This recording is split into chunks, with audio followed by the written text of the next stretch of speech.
With my memory returned, I made a solemn promise to leave behind the husband and family who had treated me so poorly. Where could I be? My name is Meg, and I'm 28 years old. Awakening, I discovered myself nestled in a hospital bed. Perplexed by my surroundings, the sound of approaching footsteps caught my attention. Suddenly, a man burst into the room, his face contorted with anger. Yet to my bewilderment, I had no recollection of him whatsoever. I have no idea who this man is. Excuse me, but who are you? I inquired, my voice tinged with confusion. Meg, are you kidding me? If you're awake, you must be fine. So, leave the hospital right away. Being hospitalized is such an overreaction. You're dragging me into this mess. His tone was harsh and accusatory, catching me off guard. How rude of him to shout at me upon our first meeting.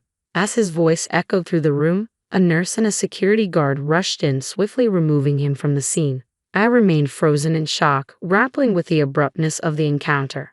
Soon after, my mother, Mary, entered the room, her eyes brimming with tears of relief. Meg, you're awake. I'm so glad. We were so worried about you. But her words felt disjointed, disconnected from my reality as I struggled to piece together the fragments of my memory. My brother Jake, usually so stoic, had tears streaming down his face. Even my father Ken, known for his reserve, couldn't hide his emotion as he stood beside Jake.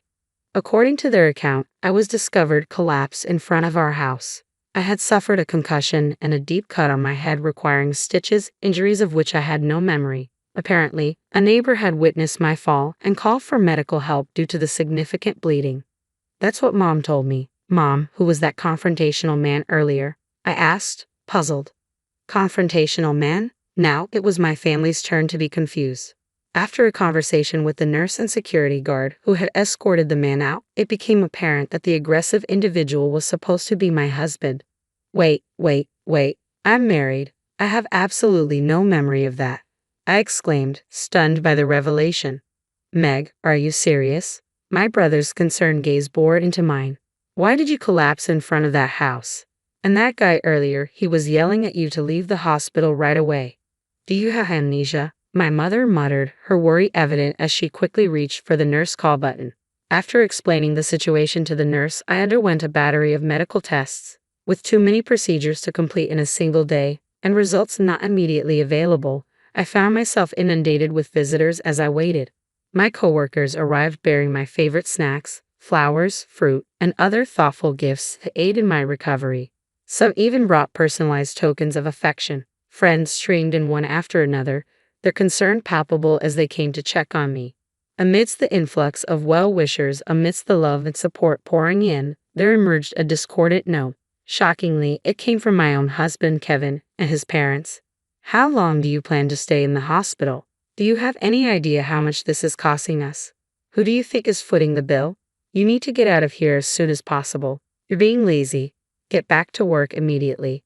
Your absence is causing us significant problems. These incredulous remarks were uttered by none other than Kevin and his parents amid the sea of concerned faces. When my father witnessed their callousness, he was taken aback, seeing a side of them he'd never known. My daughter is gravely injured. She's here because she needs medical care. You heartless people have no right to speak to her in such a manner, he retorted, his voice carrying a firmness I hadn't heard before from his typically gentle demeanor. Please leave at once, my brother and mother echoed my father's sentiment. Your presence is not welcome here anymore. That day, pressured by my family's firm stance, I hastily departed.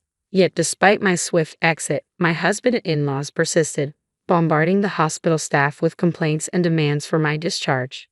Eventually, I was relocated to a private room, where their access was promptly restricted.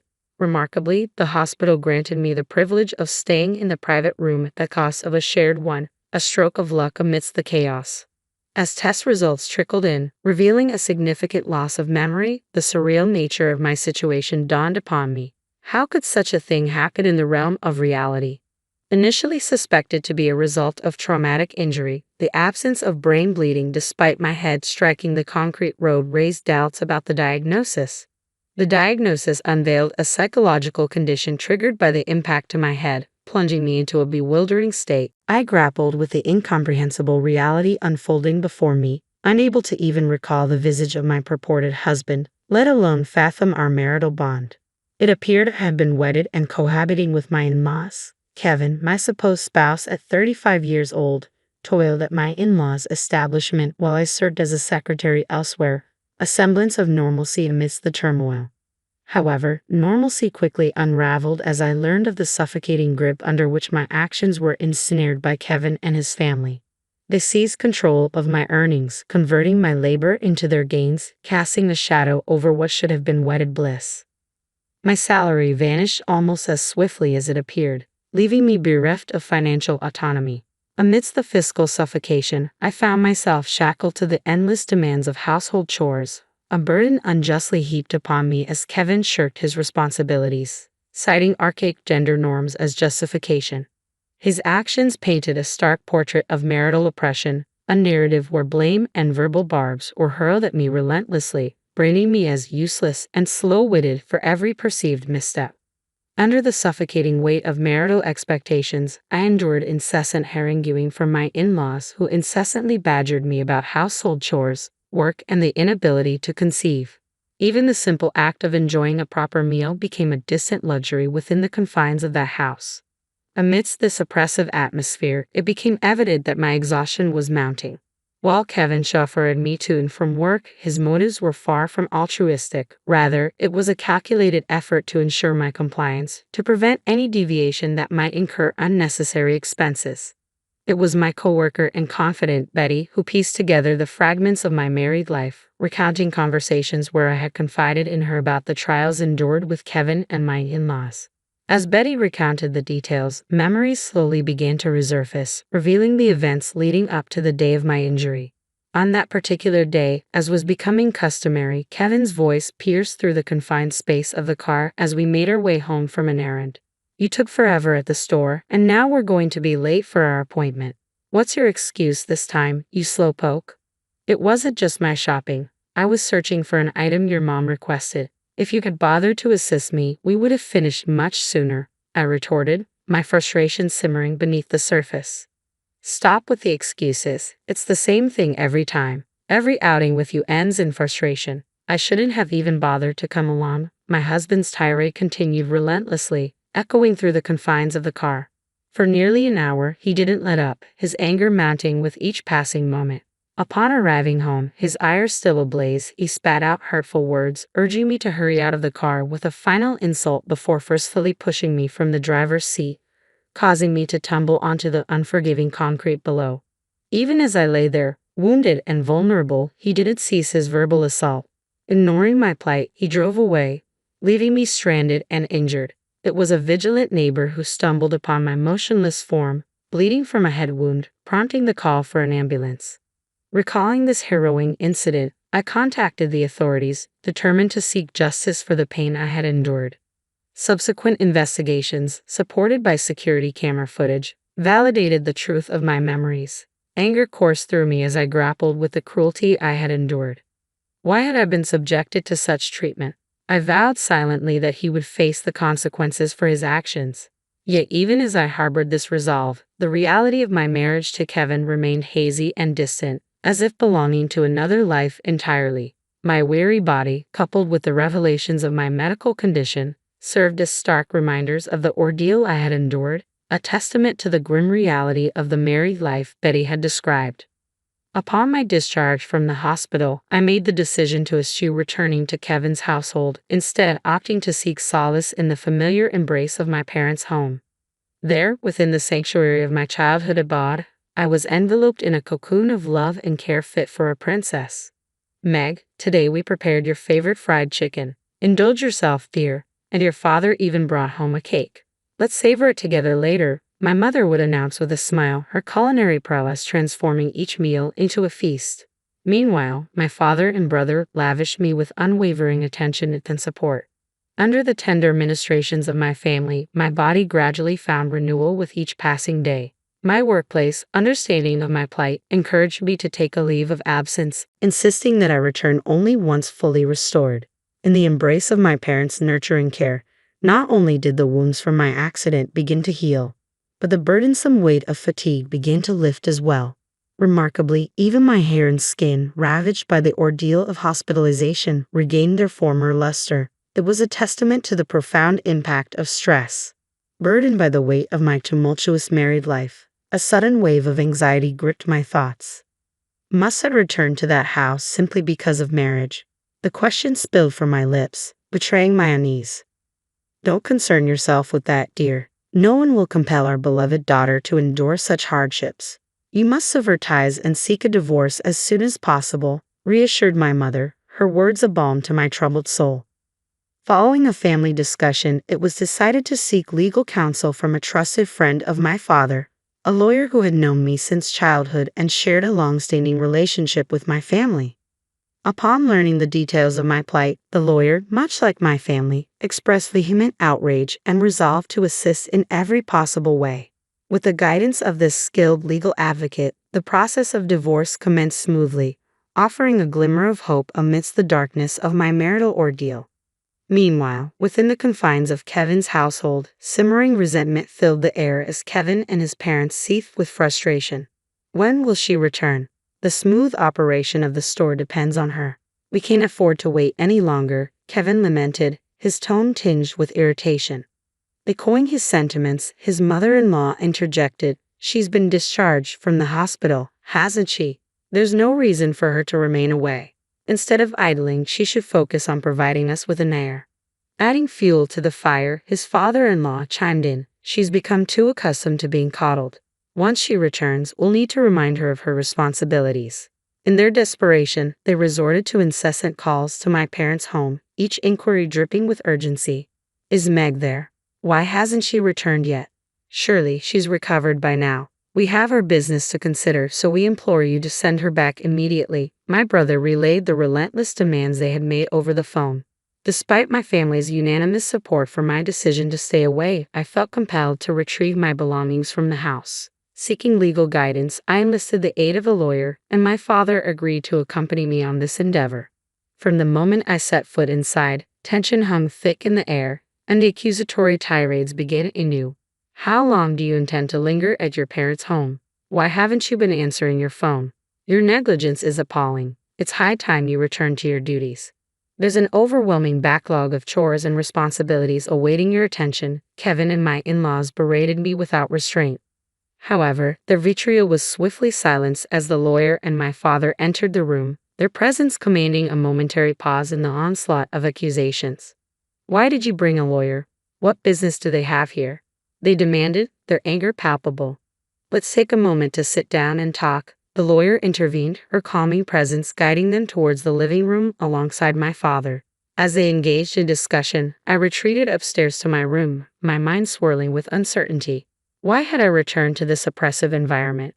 It dawned on me that I had left behind crucial evidence of the emotional abuse endured within these walls, a diary meticulously chronicling the hurtful words and actions of Kevin and my in-laws. The lawyer had stressed its importance as evidence, and I possessed another piece of damning proof, carefully concealed from prying eyes. As I busied myself with packing, the tense atmosphere downstairs erupted into a cacophony of voices. "Who consented to the divorce? You can't make decisions on your own." The sharp sound of impact echoed through the house, sending a shiver down my spine. It was evident that my father and the lawyer had broached the topic of divorce, sparking a volatile reaction from Kevin and his family. Frantically clutching my packed belongings, I hurried downstairs, only to be met by Kevin emerging from the entrance, his accusatory words cutting through the tension. "What's with the luggage? Are you not planning to return? And who's spreading rumors about winning a divorce? Explain yourself." His voice was laced with anger as he reached out towards me. Thankfully, the lawyer intervened just in time, her presence a barrier between us. "Violence is never acceptable," she asserted firmly. "I'm not being violent. I just want to talk to her," Kevin protested, his frustration evident. "You need to communicate calmly," the lawyer insisted, maintaining a firm stance. However, as Kevin attempted to approach me once more, the doorbell chimed with an urgent tone. "Yes, who is it?" My mother-in-law's voice crackled through the intercom. "We are the police. Is Kevin Davis at home?" came the unexpected reply. "Kevin Davis is my husband's full name. What could the police possibly want here?" My mother-in-law's voice quivered with apprehension. Could you please open the door if Mr. Davis is present?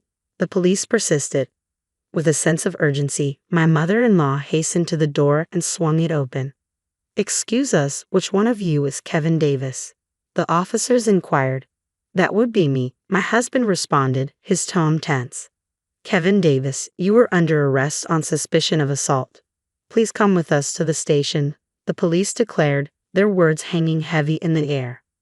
As the police officer made the announcement, the tension in the room was palpable. I could hear my mother-in-law's sharp intake of breath, a testament to the shock rippling through the household. My husband, too, appeared shaken, his voice trembling as he questioned, "Why me?" His confusion was evident, but there was no denying the gravity of the situation. Indeed, what had initially seemed like a mere incident had now escalated into a criminal case following the official complaint lodged with the police. Fortunately, the presence of security camera footage left no room for ambiguity or excuses. Initially, my husband was led away in silence. However, his composure quickly gave way to vehement protests. "I'm not at fault. It's her clumsiness that caused this. It's an exaggeration to call it assault just because I nudged her. Meg, are you even listening? Withdraw the complaint immediately." His shouts reverberated through the house, drawing the attention of concerned neighbors who began to gather at the entrance. Amidst the chaos, my mother-in-law's anguished cries pierced the air, while my father-in-law stood in stunned silence. Choosing to ignore the tumult unfolding behind us, my father, the lawyer, and I departed from the house, leaving behind the tumultuous scene. Subsequently, we took decisive action by dispatching a certified letter to my husband and in-laws, formally initiating divorce proceedings. Citing the recent incident and the persistent emotional abuse, we outlined the grounds for our decision. The emotional turmoil endured was meticulously documented within the pages of a diary retrieved from the house. Then, on a pivotal day when Kevin's frustration erupted in a violent outburst, my memory returned in full force. The trauma of the emotional abuse flooded back, overwhelming me with its intensity. Moreover, voice notes on my smartphone served as damning evidence, capturing the countless instances of verbal abuse. Over the course of a year, nearly 100 recordings detailed the relentless onslaught of insults and belittlement. The recordings revealed not only the venomous words of my husband but also those of my in-laws. Trivial matters such as a delayed dinner or an unprepared bath served as triggers for harsh rebukes. "Meg, it's already 7 p.m., and dinner isn't ready. Can't you handle such a simple task? You're a failure as a wife," scolded my mother-in-law. Similarly, my husband's voice echoed with disdain, berating me for my perceived incompetence. The barrage of insults, calling me a failure, useless, a slacker, and slow-witted, left me recoiling in horror. Just listening to the recordings caused me to shrink within myself, each word a painful reminder of the relentless abuse endured. The incontrovertible evidence presented by the diary and voice recordings left no room for denial or dispute. With such solid proof in hand, the divorce proceedings proceeded smoothly and swiftly. In addition to the certified letter, I included a crucial piece of evidence, a copy of Kevin's medical test results. Despite enduring unwarranted blame from my in-laws for our inability to conceive, the truth revealed in the test results was irrefutable. Kevin suffered from azoospermia. I had kept this information private out of concern for Kevin's ego, but with the decision to divorce, there was no need to maintain silence. This revelation shattered any illusions my in-laws held regarding their son's role in our infertility struggles. Throughout the legal proceedings, Kevin's lack of remorse and persistent attempts to shift blame only served to worsen his case. His behavior in court left a poor impression on the judge, resulting in a prison sentence without the possibility of probation. Furthermore, I pursued legal action against him for emotional abuse and psychological domestic violence in civil court, seeking both justice and compensation for the suffering endured. As for my feelings towards my husband, any semblance of affection had long since dissipated with the return of my memory.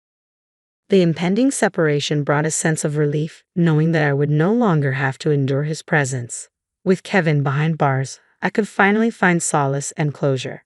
As for my in-laws, their initial reluctance to accept responsibility quickly dissolved when confronted with the evidence of emotional abuse. Fearing repercussions for their business, they agreed to a substantial settlement, eager to avoid further tarnishing their reputation. Despite their initial protests, they ultimately acquiesced, recognizing the gravity of the situation and the need to sever ties completely. The fears harbored by my in-laws manifested into a harsh reality. With their son, who was an integral part of their business, arrested, the whispers of gossip began to circulate. Rumors painted a grim picture of domestic violence, tarnishing the reputation of their store.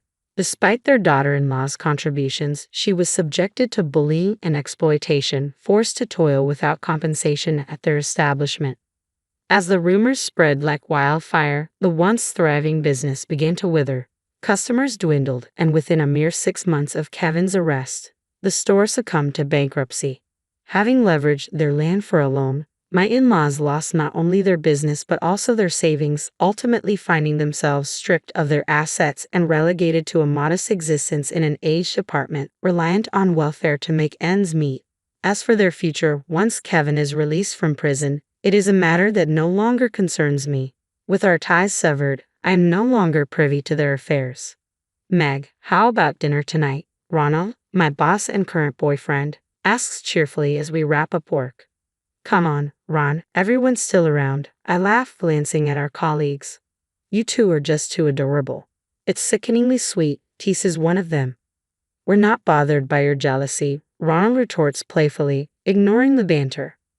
With a mischievous grin, he adds, I've already made reservations. Let's not keep the food waiting. In the years following my husband's arrest and subsequent release, Ronald has been a steadfast source of support. He has patiently listened to my struggles and provided unwavering assistance, even offering rides to and from work when needed. One day, out of the blue, my ex approached me with a proposition. Meg, I have something to discuss. Let's give our relationship another shot. I've changed and I'm confident we can make it work, he declared. Ronald, caught in the middle, swiftly stepped in. Leave her alone. Unfazed, my ex retorted, this doesn't concern you. It's between Meg and me. Stay out of it. Ronald stood his ground, asserting, Meg is important to me. You need to let go. If I see you bothering her again, I won't hesitate to involve the authorities. Fortunately, I haven't encountered my ex since that incident. Ronald, with his athletic build and determined demeanor, proved to be a formidable presence against my comparatively smaller ex. Despite his tough exterior, Ronald has a soft spot for sweets, a charming contrast that adds to his appeal. He's an exceptional individual who always respects my choices and opinions.